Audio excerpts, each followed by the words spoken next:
Hello everybody. Welcome to our YouTube channel BRD Coaching. আজ আমরা on killing a tree এর second part নিয়ে এসেছি। On killing a tree first পার্টে যেটা আমরা পড়েছি আমি একটু সামারাইজ করে নিই। কবি গাছ কাটার বিষয়ে খুবই উদ্বেগের মধ্যে আছেন এবং চিন্তিত। অ্যাকচুয়ালি তিনি রেগে আছেন। এই কারণে তিনি আমাদেরকে কিছু উপায় বলতে চাইছেন যে কিভাবে গাছ কাটা হয়। তো তিনি প্রথমে বলেছেন যে it takes much time to kill a tree, অর্থাৎ গাছ কাটতে অনেক বেশি সময় লাগে। অর্থাৎ গাছ কাটা সহজ কাজ নয়। কেন সহজ নয়, এর কতগুলো পয়েন্টস আমাদের সামনে তুলে ধরেছে, যেগুলো আমরা অলরেডি পড়েছি। যেমন এটা বেড়ে উঠতে অনেক সময় লাগে, একটা গাছ কি কি অ্যাবজর্ব করে, কি কি কনজিউম করে, আর কিভাবে ফিড অর্থাৎ খাদ্য গ্রহণ করে, এটা আমাদের বলা হয়েছে। তো আমরা সেকেন্ড পার্ট সম্পর্কে আলোচনা করছি। ফার্স্ট লাইন দেখেছি, so hack and chop but this alone won't do it. এখানে হ্যাক মানে হচ্ছে স্ট্রোক অর্থাৎ কোপানো। গাছ কাটার একটা পদ্ধতি, আমরা সাধারণভাবে যে পদ্ধতিগুলো মেনে চলি সেটা হচ্ছে স্ট্রোক, কোপানো, এবং চপ মানে হচ্ছে আঘাত করা অর্থাৎ কাট। চপ মানে হচ্ছে টুকরো টুকরো করে কাটা, কাট ইনটু পিসেস।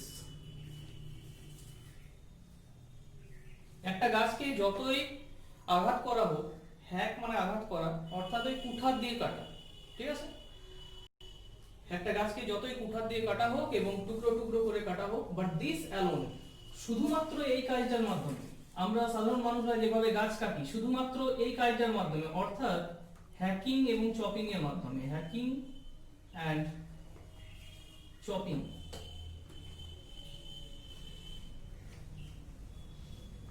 কোপানো এবং টুকরো টুকরো করে কাটার মাধ্যমে, won't do it, won't মানে হচ্ছে would not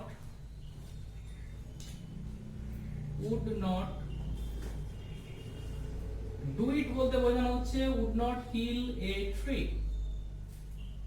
খুব সিম্পল ঘটনা, আমরা যেভাবে গাছ কাটি, কুঠার দিয়ে কাটি, তারপর সেটাকে আসবাব বানানোর জন্য টুকরো টুকরো করে কেটে নিই। কবি এখানে বলতে চাইছেন এই যে কোপানোর কাজ বা টুকরো টুকরো করে কাটার কাজ অর্থাৎ হ্যাক এন্ড চপ, অন্যভাবে হ্যাকিং এন্ড চপিং এর মাধ্যমে একটা গাছকে won't do it, এটা করা যাবে না, অর্থাৎ গাছকে হত্যা করা যাবে না, won't kill a tree। so much pain will not do it, এত বেশি যন্ত্রণা, so much মানে অতিরিক্ত, পেন মানে হচ্ছে যন্ত্রণা, will not do it এটা করতে পারবে না, এত বেশি যন্ত্রণাতেও এটা করতে পারবে না। আমরা জানি যে গাছের জীবন আছে, জগদীশচন্দ্র বসু প্রমাণ করেছেন, অর্থাৎ গাছকে কাটলেও তাদের আঘাত লাগে, অর্থাৎ তাদের পেন হয়, কিন্তু এত বেশি পেন, এত বেশি যন্ত্রণা পাওয়ার পরও উইল নট ডু ইট, এটাকে যদি আমরা সাজিয়ে নিই তাহলে হবে সো মাচ পেন, নটটা আগে ছিল, এখানে বসিয়ে নিলাম উইল এর পর, so much pain will not do it, অর্থাৎ এত বেশি যন্ত্রণাও গাছকে হত্যা করতে পারবে না। এই উইল নট ডু ইট বলতে কি বোঝানো হচ্ছে, এখানে বুঝিয়ে নেব যে will not kill a tree, একটা গাছকে হত্যা করতে পারবে না। The bleeding bark will heal, the bleeding bark will heal, খুব সিম্পল ঘটনা, একটা গাছ ছিল, সেই গাছটাকে কেটে ফেলা হয়েছে, কিভাবে কাটা হলো বলা হলো একটু আগে, হ্যাক এন্ড চপ। হ্যাক মানে বললাম কোপানো, আর চপ মানে হচ্ছে টুকরো টুকরো করে কাটা, যে গাছটি ছিল সেটা কেটে দেওয়া হয়েছে। তো এরপর কি হবে, ব্লিডিং বার্ক অর্থাৎ রক্তক্ষরিত কাণ্ড, যেখানে কাটা হলো, গাছ যখন কাটা হয় যে পোরশনটা কাটা হচ্ছে সেই পোরশনটা থেকে এক ধরনের আঠা জাতীয় পদার্থ বের হয় বা রজন পদার্থ আমরা বলি, ঠিক আছে? তো গাছের ওই রজন পদার্থ বা আঠা জাতীয় পদার্থটাকেই মানুষের রক্তের সাথে তুলনা করা হয়েছে। অ্যাকচুয়ালি ব্লিডিং বার্ক একটা ফ্রেজ, যেটা হচ্ছে মেটাফরের উদাহরণ, অর্থাৎ তুলনা করা হবে কিন্তু বিভিন্ন জিনিসের মধ্যে। মানুষের দেহের কোনো অংশ কেটে গেলে রক্ত বের হয়, গাছের কোনো অংশ কেটে গেলে যেটা বের হতে পারে সেটা হচ্ছে স্যাপ বলা হয়, ইংলিশে কি বলা হয়, স্যাপ, অর্থাৎ আঠা জাতীয় পদার্থ বা রজন পদার্থ, এটা বের হয় গাছের ক্ষেত্রে।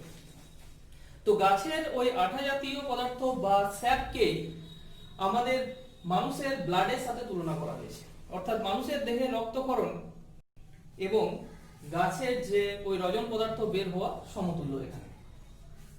কিন্তু এই যে রজন পদার্থ বের হলো, গাছ কাটার ফলে যে রজন পদার্থ বের হলো, সেটা বলছে উইল হিল, বেড়ে উঠবে। সরি, উইল হিল মানে হচ্ছে সেরে উঠবে, হিল মানে হচ্ছে রিকভার। গাছ কাটা হলো, যে রজন পদার্থ বের হলো, এরপরও বলছে যে এত বেশি যন্ত্রণার পরেও একটা গাছ বেড়ে উঠবে। এই ফ্রেজটা থেকে প্রশ্ন আসে, আমরা এখানে একটা নোটস দিচ্ছি। প্রশ্ন আসে হোয়াট ইজ ব্লিডিং বার্ক। ভালো করে দেখুন, bleeding bark refers to the sap. Bleeding bark বলতে বোঝাচ্ছে সেই স্যাপটাকে, সেই আঠা জাতীয় পদার্থকে, দ্যাট কাম আউট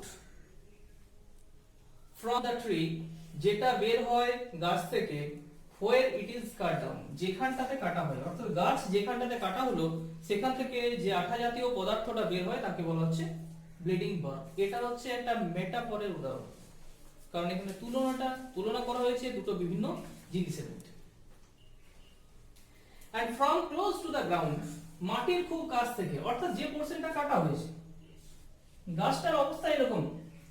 আমরা গাছের যে কাণ্ড সেটাকে নিয়ে চলে গেছি, সেগুলোকে টুকরো টুকরো করে কেটে আমরা হয়তো আসবাবও তৈরি করে ফেলেছি, কিন্তু তবুও যে অংশটা রয়েছে এই মাটির খুব কাছ থেকে will rise curl green twigs, গাছটা কিন্তু তবুও মারা যাবে না, এখান থেকে কোঁকড়ানো সবুজ পাতা বের হবে।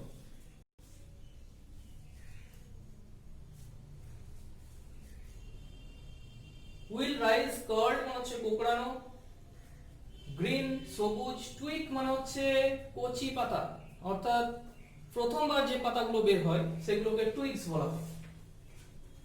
এরপর কি হবে, সেই ছোট ছোট পাতাগুলো থেকেই একটা করে বাউ তৈরি হবে, অর্থাৎ শাখা প্রশাখা, একটা করে ব্রাঞ্চেস তৈরি হবে।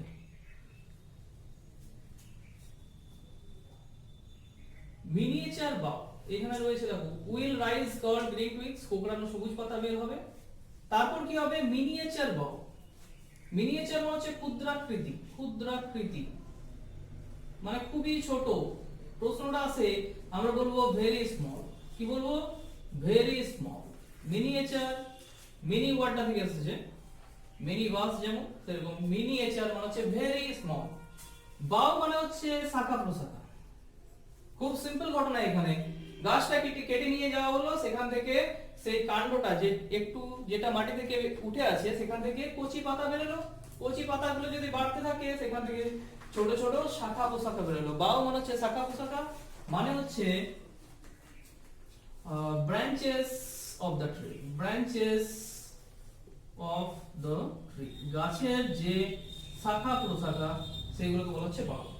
হুইচ, এবার যে শাখা প্রশাখাগুলো বেরোলো সেইগুলোকে ইফ আনচেকড, যদি না কাটা হয়, আনচেকড মানে হচ্ছে আনকাট, উইল এক্সপ্যান্ড বিস্তার লাভ করবে এখানে, আবার টু ফর্মার সাইজ মানে আগেকার আকৃতিতে। তাহলে যে ছোট ছোট শাখা প্রশাখাগুলো বেরোলো সেইগুলোকে যদি আনচেক অবস্থায় রেখে দেওয়া হয়, অর্থাৎ সেই শাখা প্রশাখাগুলোকে যদি আর না কাটা হয়, যেমন আছে তেমন রেখে দেওয়া হয়, বাড়তে দেওয়া হয়, তাহলে উইল এক্সপ্যান্ড এগেন, আবার বাড়তে শুরু করবে, টু ফর্মার সাইজ মানে হচ্ছে পূর্বের আকৃতিতে। তো আগেকার আকৃতিতে এগুলো বেড়ে উঠতে থাকবে। এখান থেকে এই স্ট্যান্ডে যেটা পড়লাম, এখান থেকে যে প্রশ্নগুলো আসে আমরা একটু আলোচনা করব। এখান থেকে প্রশ্ন আসে, এই লাইনটা তুলে দেয়, সেকেন্ড লাইনটা, but this alone won't do it. This alone বলতে কি বোঝানো হচ্ছে, আমরা খুব সিম্পল বলবো, this alone refers to hacking and chopping of a tree.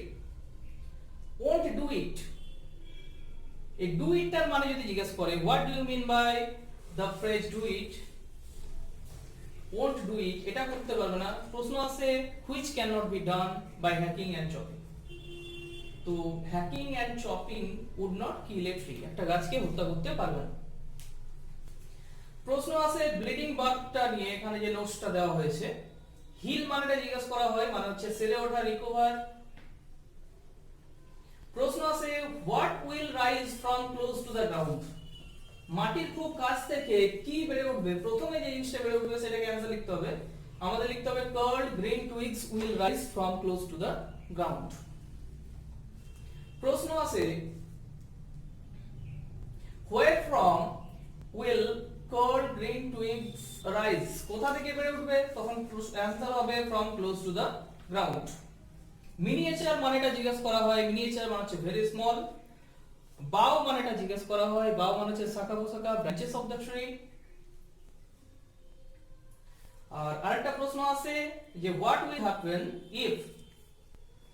if miniature boughs are not cut down, যদি না কাটা হয় মিনিয়েচার বাউ ছোট ছোট শাখা প্রশাখাগুলো, তাহলে কি হবে? তো they will expand again, বিস্তার লাভ করবে to its former size, এটা যে আগেকার আকৃতি সেটাতে চেঞ্জ করবে। তো আমরা এই স্ট্র্যাঞ্জাটা পড়লাম, পরের স্ট্র্যাঞ্জা আমরা পরের ভিডিওতে নিয়ে আসছি।